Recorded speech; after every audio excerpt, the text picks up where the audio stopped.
Halo, Assalamualaikum warahmatullahi wabarakatuh.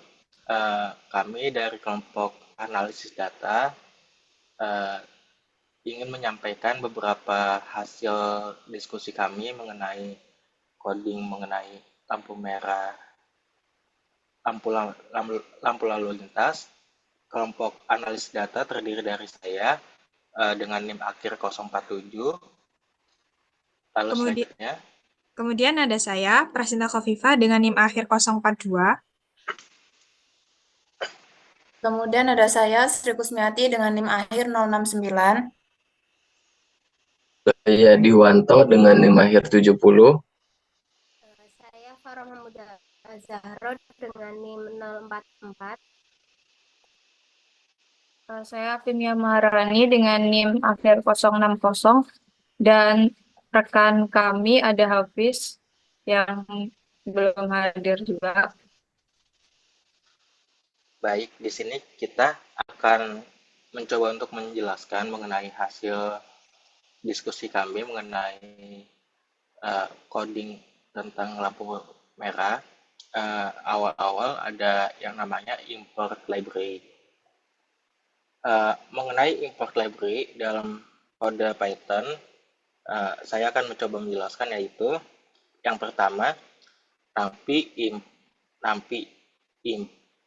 dituliskan import nampi SN.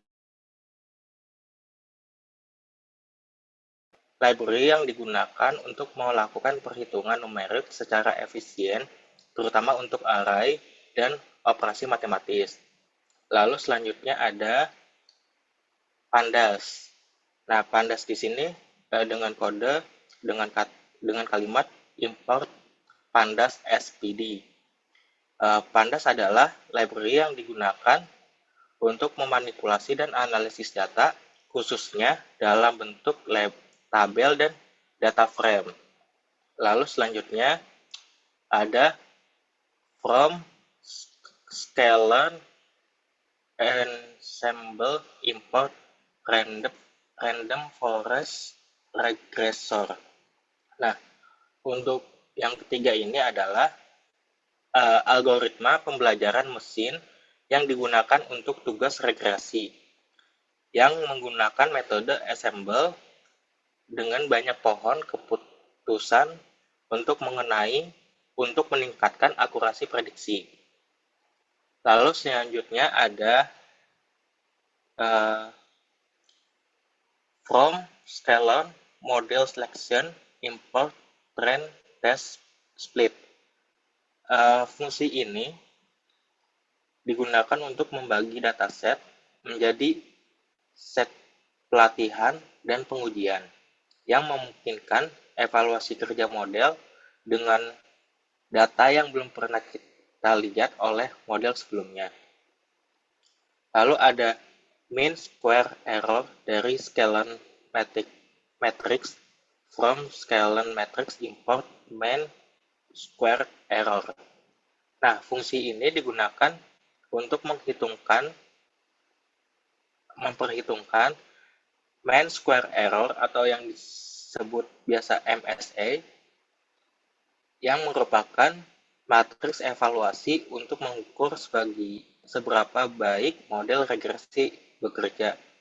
Nilai MSE yang lebih rendah menunjukkan model yang lebih baik. Lalu yang terakhir adalah square dari math, yaitu dengan kalimat from math import square. Fungsi ini digunakan untuk menghitung akar kuadrat dari suatu nilai yang sering digunakan bersama dengan MSE untuk mendapatkan root mean square error atau RMSE, sebuah matriks yang lebih mudah diinterpretasikan karena berada dalam skala yang sama dengan data aslinya. Secara keseluruhan, library diimport untuk membantu dalam memanipulasi data, membangun model pembelajaran mesin, evaluasi kinerja model, memperhitungkan matematis yang diperlukan dalam proyek analisis dan prediksi lampu merah. Selanjutnya, Untuk kode selanjutnya yakni datasheet. Nah, sebelum itu datasheet terlebih dahulu di-upload ke dalam GitHub. Nah, GitHub ini bisa di-share ke siapapun sehingga bisa diakses oleh siapapun. Nah, dari kode yang diperoleh dari tim kolek data kemudian akan dimanipulasi sehingga pada kode tersebut menghasilkan waktu pagi, siang, sore, dan malam. Kemudian untuk jumlah kendaraannya juga dilakukan pengolahan data. Di sini ada beberapa variabel, yakni variabel waktu, yakni pagi, siang, sore, malam. Kemudian ada variabel arah, yakni arah utara, selatan, timur, dan barat. Kemudian ada variabel jumlah sepeda motor, kemudian mobil pribadi, kemudian angkot, bus mini, kemudian ada pick up box, kemudian ada mini truk, bus besar, dan kendaraan tak bermotor. Kemudian untuk memanggil data tersebut dari GitHub, maka digunakan kode data sama dengan pdr.csv. Ini berfungsi sebagai membaca data CSV yang ada dalam GitHub tadi. Kemudian untuk pemanggilannya digunakan link sebagai berikut. Nah, di sini jadi menghasilkan kolom sama seperti di bagian GitHub tadi. Gitu. Selanjutnya. Selanjutnya terkait modelingnya. Nah, di sini kita akan mendefinisikan bobot kendaraan terlebih dahulu, di mana pakai fungsi vehicle weight, yakni yang pertama untuk sepeda motor kita hitung sebagai bobotnya adalah 1, mobil pribadi 2, angkot 3, bus mini 5, pick up box 3, mini truk 4, bus besar 8, dan kendaraan yang bermotor dihitung 0,5. Nah, bagian di sini itu mendefinisikan bobot yang mana nanti akan digunakan untuk menghitung selanjutnya. Nah, kemudian untuk selanjutnya ada menghitung total bobot dari kendaraan untuk setiap barisnya. Nah, di sini fungsinya menggunakan didefinisikan sebagai data total weight, yakni berupa perhitungannya yakni dengan data drop, time, direction dengan exit 1. Nah, di sini merupakan penghapusan kolom time dan direction pada data frame sebelumnya karena data tersebut tidak digunakan. Nah, kemudian ada dot ini adalah operasi dot produknya, dan kemudian ada PD series Van Hilwijk, yakni mengubah direktori Van Hilwijk yang sebelumnya menjadi sebuah objek series dari Pandas.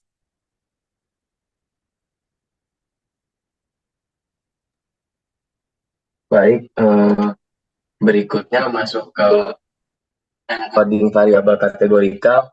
Jadi di sini fungsinya itu untuk mengubah variabel kategorikal ini menjadi format yang bisa digunakan dalam pemodelan mesin learning. Nah, di sini pd_get_dummy itu ada data kolom time, direction, bla bla bla. Jadi fungsi getDummy ini dari Pandas tadi, dari awal digunakan untuk mengubah variabel kategorikal tadi. Nah, dalam hal ini kolom yang dirubah itu adalah time dan direction menjadi variabel dummy atau indikatornya. Nah, datanya ini adalah data frame yang akan diubah, kemudian sampingnya adalah kolom. Nah, kolom-kolom ini akan diubah menjadi variabel dummy, yaitu time dan direction, kemudian data sama dengan bla bla bla. Nah, sehingga datanya akan menyimpan hasil variabel data kembali, begitu. Dan selanjutnya dilanjutkan dengan membuat data random untuk duration lampu hijaunya. Nah, jadi fungsi ini menambahkan kolom baru dengan nilai acak untuk durasi lampu hijaunya yang mungkin diperlukan untuk analisis lebih lanjut sebagai variabel dalam pemodelan. Jadi di dalamnya adalah data duration bla bla bla. Nah, ini membuat kolom baru dalam data frame atau data yang dinamakan duration of green light. Kemudian np random bla bla blanya itu menggunakan fungsi tradin dari modul dumpy untuk menghasilkan bilangan bulat acak antara 15 sampai 60. Nah, kemudian bisa kita lihat hasilnya ada sepeda motor, jumlahnya berapa, 1 sampai selanjutnya kemudian ada mobil pribadi, angkot, dan lain sebagainya. Kemudian ketika kita geser ke sana adalah total berat yang tadi sudah dihitung, kemudian time malam, pagi, siang, dan sore, dan sebagainya. Nah, ini ada false dan true, di mana true ini adalah kondisi. Jadi, yang pertama ini kondisi adalah untuk waktu pagi, karena malam, siang, dan sorenya itu false. Jadi, waktunya ini diambil dalam waktu pagi. Nah, kemudian direction-nya sebelah mana? Direction-nya yang sebelah utara. Jadi, yang pertama ini adalah waktunya pagi, kemudian direction-nya utara, dan lain sebagainya. Sehingga didapatkan hasil untuk durasi dari lampu hijaunya adalah 16 detik. Begitu juga selanjutnya, 16, 38, 43, dan seterusnya.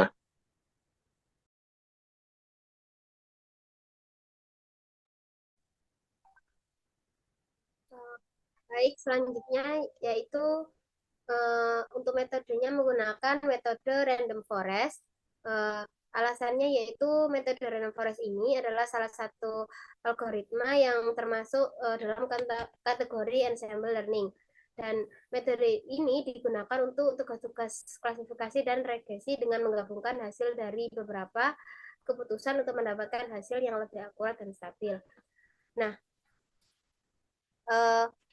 pada yang pertama ini kita menentukan untuk menggunakan semua kolom kecuali variable target dari duration of green light tadi yang sudah ditentukan tadi data tabelnya, menggunakan rumus feature sama dengan data columns drop dan memanggil tabel yang tadi yaitu duration of green light. Kemudian mendefinisikan fitur X dan variable targetnya yaitu Y dengan X sama dengan data dan Y sama dari features tadi dan Y sama dengan data dari duration of green light. Kemudian yang ketiga, memisahkan data menjadi set data, latih, dan uji dengan rumus xtrain, xtest, ytrain, dan ytest sama dengan train, test, split. Kemudian yang terakhir, melatih model random forest dengan rumus model sama dengan random forest regressor dari n estimatornya sama dengan 100 dan random state sama dengan 42 dan dengan model fit, xtrain, dan ytrain.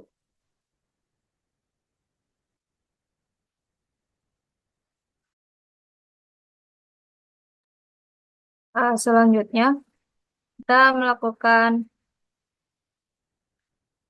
memprediksi nilai berdasarkan data uji yang tersimpan di variabel xtest. Nah, selanjutnya setelah kita kasih nama variabelnya ypred. Nah, terus kita menghitung nilai RMSE, root mean square error-nya. Ini gunanya untuk berapa bagus performa model yang kita gunakan. Nah, setelah kita hitung RMSE, kita hasil prediksi dan nilai aktual itu kemudian ditampilkan di sebuah data frame yang memungkinkan kita untuk membandingkan nilai prediksi dengan nilai sebenarnya. Nah, di sini kita simpan dalam variabel result. Nah, setelah itu kita perluas data frame-nya dengan informasi waktu dan arahnya. Kita gabungkan antara result dengan time dan direction-nya. Setelah itu kita namai dengan variabel result with time direction.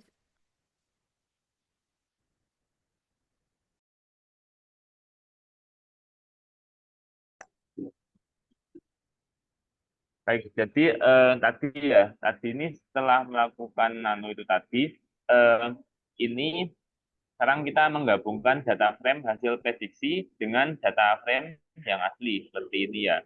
Kemudian kita melakukan penggabungan kolom time dan direction menjadi satu kolom dengan nilai true seperti ini. Jadi ini bisa dilihat ada match data dengan time seperti ini ya.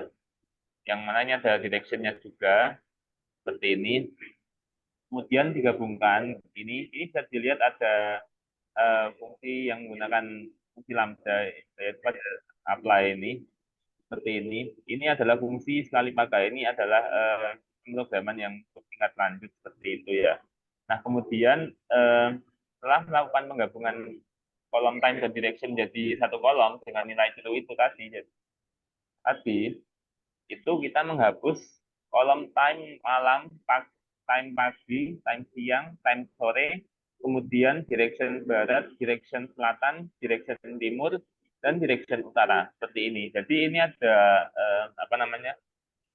fungsi atau metode drop seperti ini ya, yang mengedrop kolom pada tim time malam, time pagi ini sampai time direction utara ini seperti ini. Kemudian setelah kita menghapus kolom tadi, kita lakukan drop pada kolom duplikat seperti ini. Nah, setelah itu kita menampilkan data frame yang telah diubah ya. Ini adalah bisa diperlihatkan ya, ini seperti ini ya. Jadi ini adalah data frame yang telah diubah ini ya. Jadi ini bisa dilihat pada di sini bahwa ini ada waktu durasi lampu hijaunya ya. Ini tergantung dari empat kategori. Jadi ada time pagi, ada 3 kategori, ada time pagi, time siang, dan time malam seperti ini. Dan di sini ada utara, selatan, dan timur seperti ini ya. Jadi di sini tampilkan seperti ini. Kemudian ini bisa dilihat bahwa pada jumlah-jumlah ini dia menampilkan seperti ini. Oke, dari kali ini sekarang kita bisa menyimpulkan bahwa pada model ini adalah model random forest berhasil digunakan untuk memprediksi durasi lampu hijau dengan akurasi yang diukur menggunakan RMSI. Data prediksi diperkaya dengan informasi waktu dan arah yang memungkinkan analisis lebih lanjut tentang bagaimana waktu dan arah mempengaruhi durasi lampu hijau. Proses feature engineering dan data cleaning membantu meningkatkan kualitas data yang sangat penting untuk mendapatkan hasil prediksi yang lebih akurat dan dapat diandalkan. Lalu yang terakhir adalah model dan proses yang dilakukan dapat digunakan sebagai dasar untuk optimasi lebih lanjut dalam sistem pengaturan lalu lintas berdasarkan prediksi durasi lampu hijau. Baik, sekian presentasi dari kelompok analisis data. Apabila ada kurang lebihnya, kami mohon maaf yang sebesar-besarnya. Wassalamualaikum warahmatullahi wabarakatuh.